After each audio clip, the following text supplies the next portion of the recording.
Mi nombre es Berenice Bravo Martínez y los temas de los que vamos a hablar van a ser parasitosis cutáneas. El contenido temático va a ser pediculosis, escabiasis y larva migrans.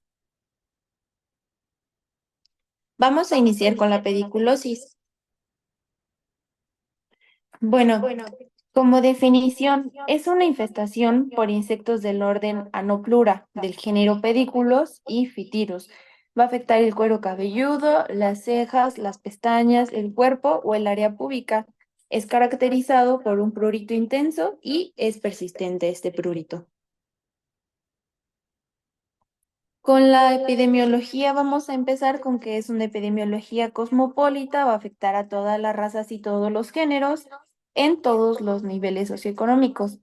La prevalencia global va a ser una prevalencia que va a variar por regiones, va a ser más alta en los niños de 3 a 10 años y especialmente en las niñas que tienen el cabello largo. En los ejemplos regionales vamos a tener que Asia va a tener unas altas tasas en Irán, en Israel y en otros países. En Europa vamos a tener tasas altas en Bélgica, en Francia y en Polonia. En América Latina vamos a tener tasas altas en Argentina, en Brasil y en México. Y otros grupos es frecuente en personas sin hogar, en reclusos y refugiados.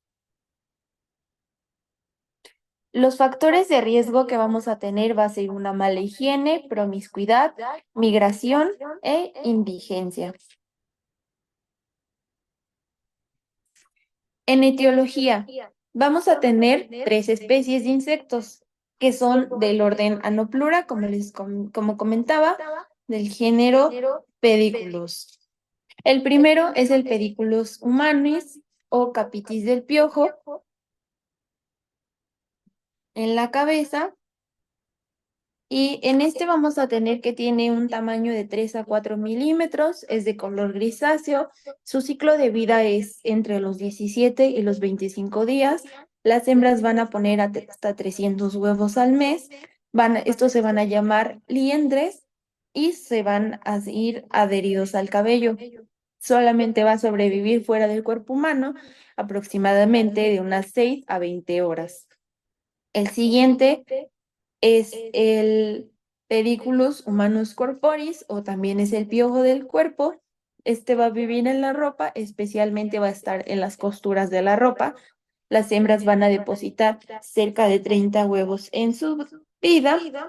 Se va a transmitir también por una fiebre de trincheras. Y por último, vamos a tener al Phytirus pubis o también llamado ladilla. Este va a medir de 0,8 a 1,2 milímetros, va a tener unas pinzas semejantes a las de un cangrejo, prefiere unas temperaturas que sean de los 28 a los 32 grados centígrados.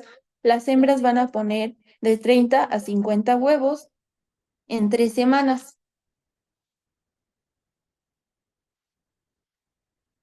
En la fisiopatología. Bueno, vamos a iniciar con con la infestación y los piojos se van a transmitir principalmente a través del contacto directo a las personas o también por compartir objetos personales, ya sean peines, gorros, almohadas, etcétera. El piojo se va a adherir al cabello o a la ropa, va a comenzar a alimentarse de la sangre.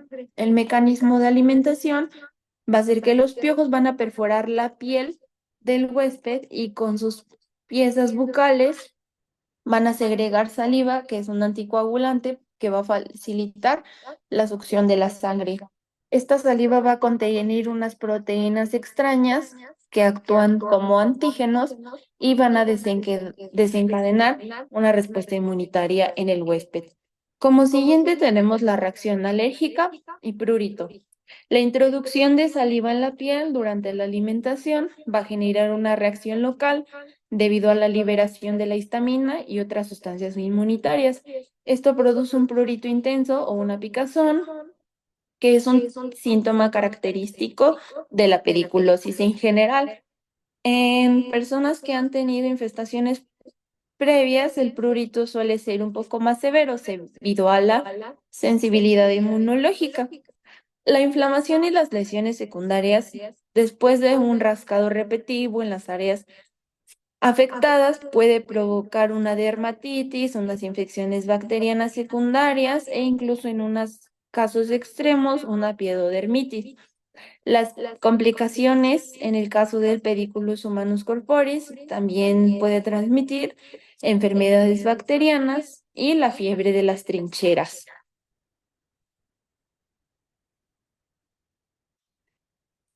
En el cuadro clínico, en la pediculosis de la cabeza es localizada en la piel cabelluda, principalmente en las regiones occipital y en las posauriculares, rara vez en las barbas y en otros sitios. Presenta un prurito intenso y excoriaciones, se observan liendres y pocos parásitos adultos. Se pueden agregar una infección como impétigo regional, también una retroartritis.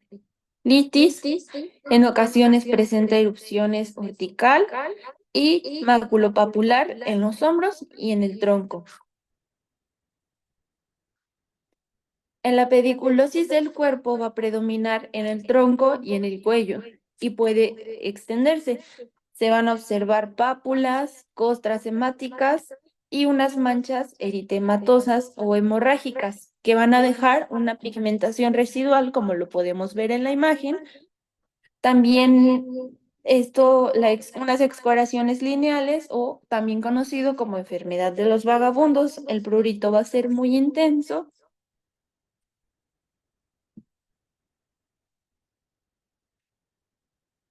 En la siguiente tenemos la pediculosis del pubis.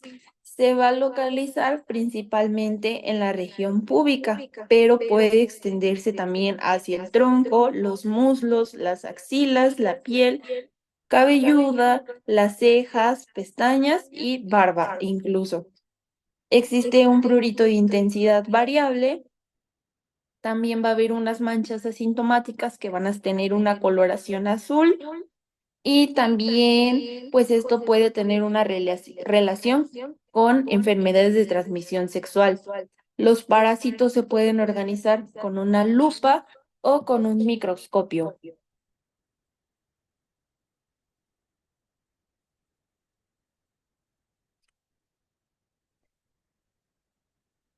Como siguiente, en la endodermoscopía, el uso del dermoscopio para las enfermedades parasitarias permite el diagnóstico y evidenciar la viabilidad de los huevecillos. En este vamos a ver si ya están vacíos o también cómo identificar los moldes de queratina. En el tratamiento, bueno, vamos a iniciar con insecticidas de primera línea.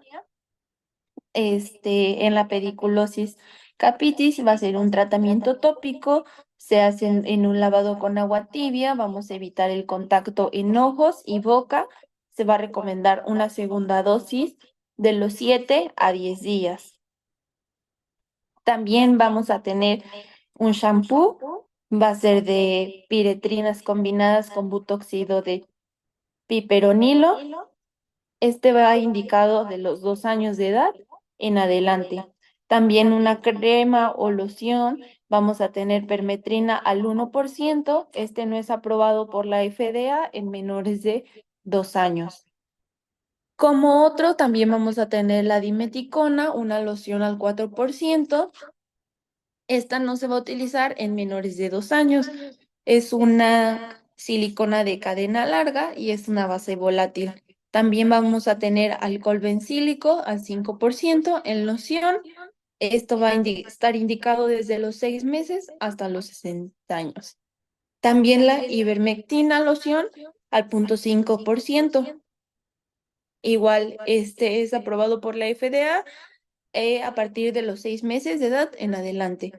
También vamos a tener el crotamitón al 10% en loción. Y también va indicado de los 2 meses en adelante. La vaselina con gilol van a ser 30 gramos de vaselina con 40 gotas de Gilol. Va a ser aplicado en la noche y se lava al día siguiente. Una eliminación mecánica también puede ser que se usen unos peines especiales de dientes cerrados. También se pueden utilizar unos peines metálicos con una solución viscosa. El corte de cabello, que no es muy recomendable. También como tratamiento sistemático vamos a tener la ivermectina. Se van a administrar 2 tabletas de 6 miligramos. Esto va a estar contraindicado en personas embarazadas, en menores de 6 años o personas que pesan menos de 15 kilogramos. El trimethoprim con sulfamethoxazol, esto va a ser 80 a 400 miligramos por vía oral cada 12 horas durante 3 días. Para la periculosis pubis, vamos a tener un tratamiento tópico que va a ser la permetrina al 1%. Este va a ser nuestra primera línea. Se va a repetir 7 a 10 días después, se va a aplicar las áreas afectadas y se deja por 10 minutos y después se lava.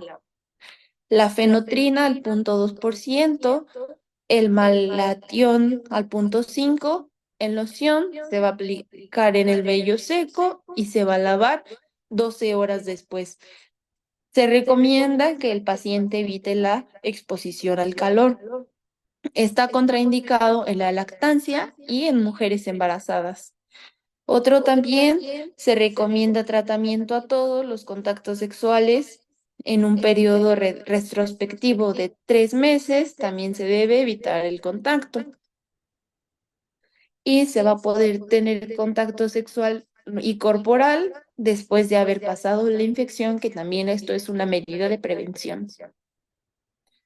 Bueno, continuando con las medidas preventivas, pues va a ser higiene personal y del entorno, se va a lavar el cabello regularmente, usar un shampoo de buena calidad, también un shampoo especial, lavar y cambiar la ropa, incluyendo las sábanas y toallas, evitar el contacto directo piel con piel con las demás personas, una inspección regular de estar revisando frecuentemente si aún contamos con estos animales, el cuidado de ropa y superficies también, y una educación y concienciación. Esto puede ser, por ejemplo, en escuelas y en hospitales y en lugares donde puede ser un fomite. Tratamiento inmediato del detector al detector y la infestación. Bueno, vamos a continuar con la escabiasis. Vamos a tener que la escabiasis es una dermatosis generalizada, afecta principalmente a los pliegues genitales, se caracteriza por la presencia de pápulas, de costras hemáticas, de pequeñas vesículas y túneles en la piel. ¿Qué es importante los túneles en la piel? Porque es un signo característico de la escabiasis. Es una enfermedad transmisible, es comúnmente dentro de la familia, provoca un prurito intenso que es especialmente nocturno. En la epidemiología, vamos a tener una distribución mundial que va a afectar aproximadamente a 300 millones de personas anualmente. Es un problema de salud pública que tiene una alta prevalencia en las comunidades pobres. Se considera también una enfermedad olvidada. Afecta también a personas de bajos recursos. Tiene un reciente aumento en los Estados Unidos y en Europa. Tiene un impacto en VIH-Sida que se va a presentar en el 2 al 4% de los pacientes. Continuando con la epidemiología, tenemos ciclos epidémicos, endémico en países subdesarrollados, brotes cíclicos que son aproximadamente de los 10 a los 15 años, con prevalencia de un 2 al 20%. En la transmisión es contagio directo, fomites, contacto sexual, frecuencias con entornos comunales, ya sean escuela, hospitales, cárceles. La situación en México tiene una disminución. En el 2000 había 87.155 casos y para el 2009 había 60.647 casos. Afecta principalmente a los menores de 10 años y en estados con climas cálidos como Tabasco y Chiapas. En los factores de riesgo vamos a tener las condiciones socioeconómicas, el hacinamiento, la convivencia en los espacios reducidos, va a facilitar la transmisión, la falta de higiene, la poca frecuencia del aseo personal y la ropa también va a favorecer el contagio. El contacto cercano o prolongado, ya que la transmisión va a ocurrir fácilmente en relaciones familiares, en parejas, también en instituciones como en escuela, guarderías, cárceles y residencias de adultos mayores. También ahí es donde tiene una alta frecuencia, también en los hospitales, gimnasio, prisiones. La indigencia y el desplazamiento también va a ser un factor de riesgo, al igual que los climas cálidos y húmedos, ya que favorecen la supervivencia del ácaro en el ambiente.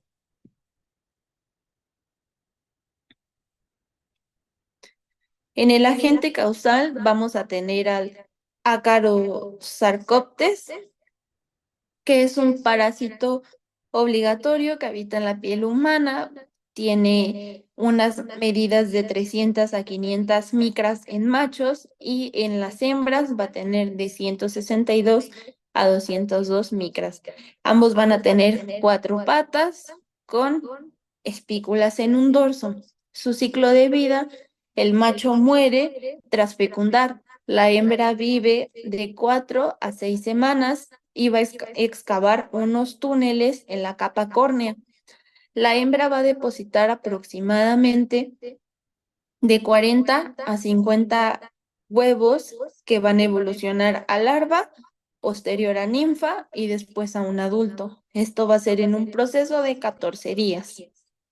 La incubación y la sintomatología va a tener un periodo de incubación de 2 a 4 semanas. Los síntomas van a ser una erupción generalizada por sensibilización y producción de anticuerpos de IgE, un prurito intermedio en unos casos de reinfección.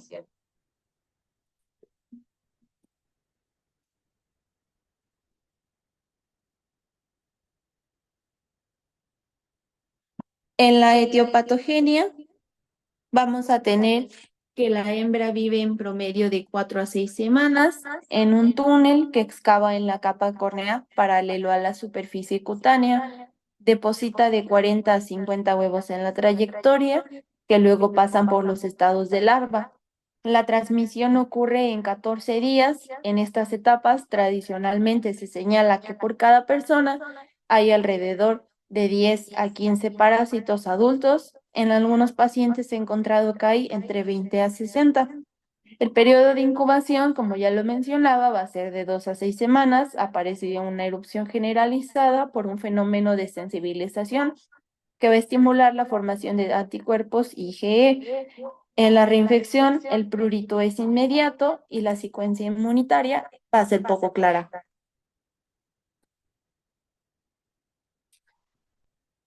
En el cuadro clínico, las zonas que no van a ser afectadas va a ser la cabeza, las piernas y los pies. Vamos a tener una distribución de las lesiones que va a ser limitada por unas líneas imaginarias. Va a predominar en los hombros y en las rodillas. También este va a ser en áreas específicas que van a ser las axilas, las muñecas, los genitales y los pliegues interdigitales. Los síntomas van a ser un prurito persistente que incluso también continúa post-tratamiento. Aquí tenemos una imagen de la localización habitual y también de los surcos. Estos van a ser los túneles que van a ser creados por las hembras y también aquí vamos a tener una escabiasis nodular y las lesiones en el escroto.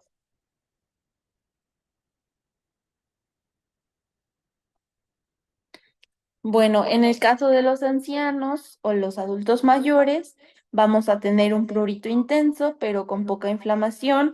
Las zonas que va a afectar puede incluir la piel cabelluda y la cara. Una manifestación atípica, una sarna ampollar similar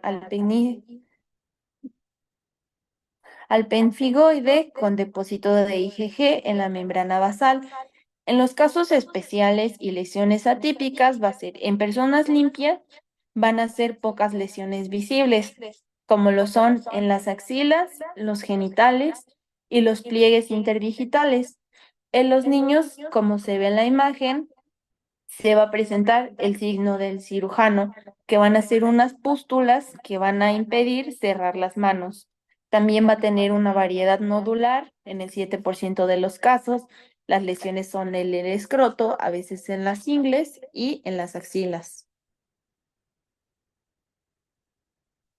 En los estudios complementarios va a tener una observación de túneles que pueden demostrar aplicando una gota de tinta china, va a ser diluido en un extremo del túnel. Y como confirmación definitiva, es posible que al identificar ácaros, huevos o heces, pero para esto vamos a colocar una gota de aceite en una hoja de bisturí y vamos a raspar una pápula o un túnel hasta sangrar ligeramente. Después se va a verter el aceite en un portaobjetos, se va a cubrir y se va a observar al microscopio.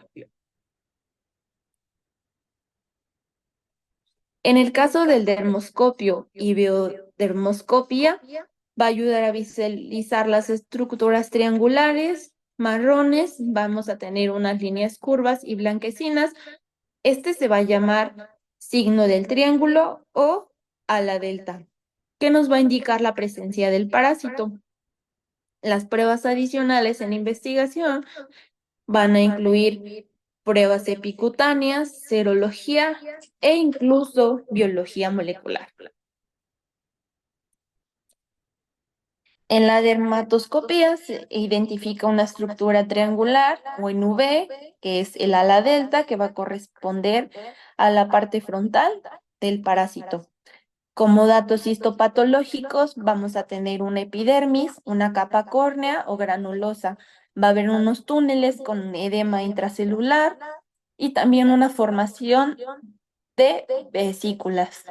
En la dermis papilar se va a mostrar un edema, una vasodilatación e infiltrados.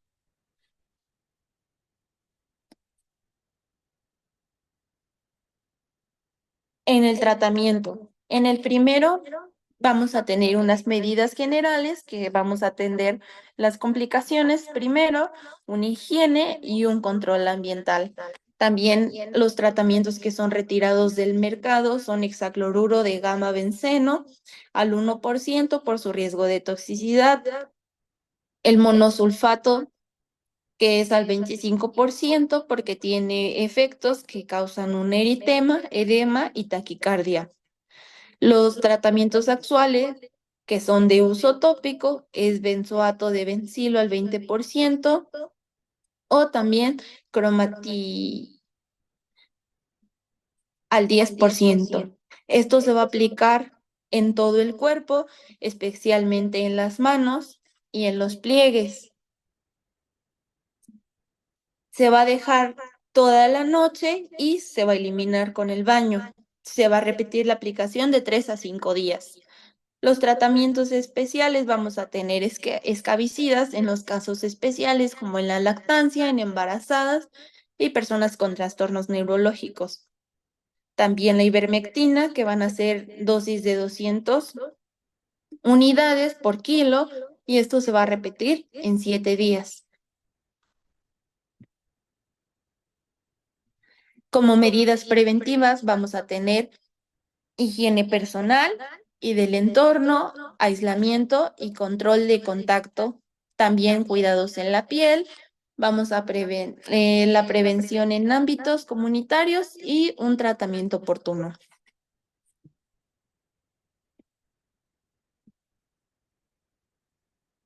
Bueno, vamos a seguir con la larva migrans.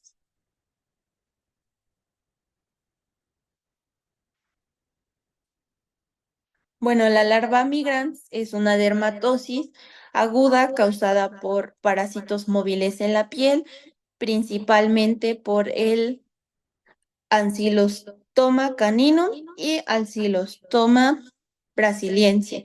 Se adquiere al estar en contacto con las heces de los perros y los gatos. Afecta principalmente en la espalda y las extremidades. Va a afectar especialmente en las plantas de los pies y se manifiesta como trayectos sinuosos y eritematosos.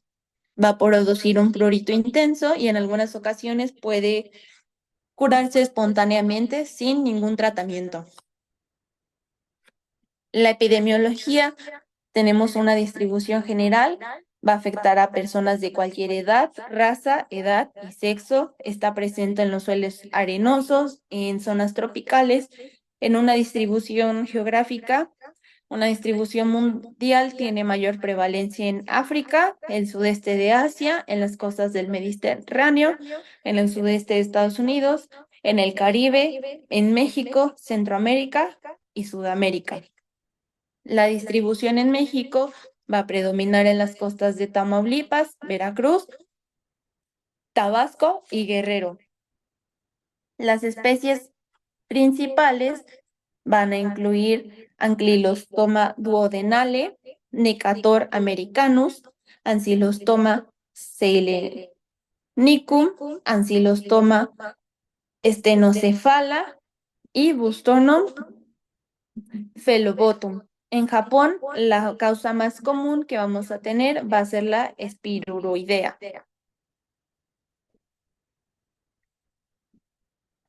En la etiopatogenia, los agentes causales van a ser los leomatodos, como los Ancylostoma caninum, A. brasiliense y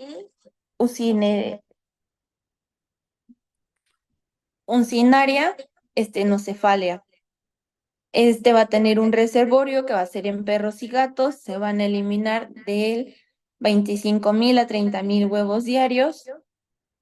En las heces, en las condiciones de desarrollo, en los suelos arenosos con humedad y calor, los huevos van a eclosionar en larvas que en 24 horas van a madurar las larvas. Las transmisiones humanos, las larvas van a penetrar la piel al caminar descalzos o a dormir en playas contaminadas. La larva va a excavar unos túneles en la epidermis y va a desencadenar unas reacciones inflamatorias. El periodo de incubación es de días a semanas y en algunas ocasiones a meses. En el cuadro clínico, las áreas afectadas predominan en la planta de los pies, en la espalda y en los muslos, que puede afectar igual cualquier parte del cuerpo. El inicio va a aparecer una pápula a las pocas horas de la penetración. Las lesiones se van a desarrollar de 4 a 6 días. Son caracterizados por una trayectoria elevada, son móviles y migratorios. Va a tener una progresión avanzada, los síntomas van a tener una evolución aguda y la duración del padecimiento es autolimitado, pero puede ser de 2 a 8 semanas y raramente hasta los 6 meses. También los síntomas, vamos a tener una evolución aguda, un prurito intenso o dolor. También vamos a tener unas costras y van a tener un riesgo de infección por Staphylococcus aureus y estreptococos que pueden causar también una glomerulonefritis. La duración del padecimiento es autolimitado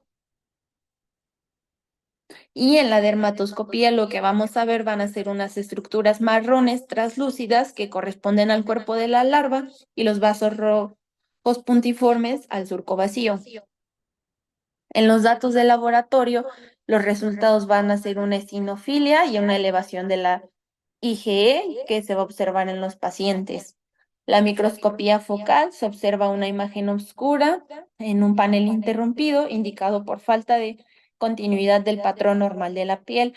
También una identificación de una estructura oval refráctil que corresponde al cuerpo de la larva. Otros métodos, también se ha utilizado una tomografía, coherencia óptica y algunos centros cuentan con ELISA y RT-PCR para la evaluación adicional. Vamos a tener tipos de larvas. La primera es la larva currens, que va a afectar a pacientes con estrongiloidosis intestinal crónica. Va a tener en las características de las lesiones un crecimiento rápido, un desplazamiento hasta de 10 centímetros por hora. La siguiente es la larva migrans visceral, que esta larva se va a desarrollar en el intestino y va a generar una lesión inespecífica como eritema, ronchas y pápulas. También vamos a tener el colmoyote moyocuil, que este va a ser originado por las larvas de las moscas, que son las moscas Dermatobia o minis, que también se alimentan de los tejidos vivos o muertos. También vamos a tener la natostomiasis, que va a ser producida por nematodos del género Natostoma, y la transmisión va a ser al ingerir pescados o mariscos crudos o mal cocidos. También vamos a tener tungiasis, que es conocida como niwa o pulga de arena, es una pulga del orden Siphonaphthera, y esta va a penetrar la epidermis, se va a alimentar de los vasos dérmicos y muere in situ, siendo eliminada por la reparación tisular.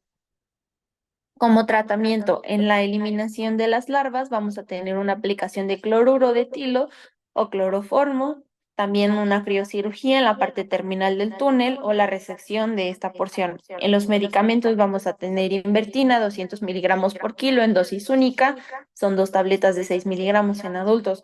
Albendazol, 400 miligramos en dosis única, que se puede requerir de 3 a 7 días, van a ser 20 mililitros de suspensión, que equivale a 200 miligramos. Tiabendazol, 20 a 50 miligramos por kilo por día, divididos en 2 dosis de 3 a 4 días. También tiabendazol tópico, que es una crema al 2%, o loción al 10 al 15%, se va a aplicar 2 a 3 veces al día durante 5 a 15 días. También la ivermectina, que es una crema al 1%, que es una nueva alternativa. En el tratamiento para la larva migrans visceral y el natostomiasis, vamos a tener la ivermectina de 20 miligramos por kilo, una dosis única que puede ser necesaria repetir a la semana. No se va a recomendar a los menores de 2 años ni en mujeres embarazadas o en los lactantes. También vamos a tener dietilcarbamazina, son 5 miligramos por kilo por día durante 10 días. También vamos a tener praziquantel, 30 miligramos por kilo por día durante 7 días. Fenilbutazona van a ser 200 miligramos cada 12 horas durante 5 días. En el tratamiento de las tungiasis vamos a tener albendazol o ivermectina, también el uso de antibióticos si hay alguna infección adicional y profilaxis para el tétanos. Las recomendaciones van a ser el uso de ropa y calzado apropiado y el aceite de coco como un repelente. Y por último, las bibliografías.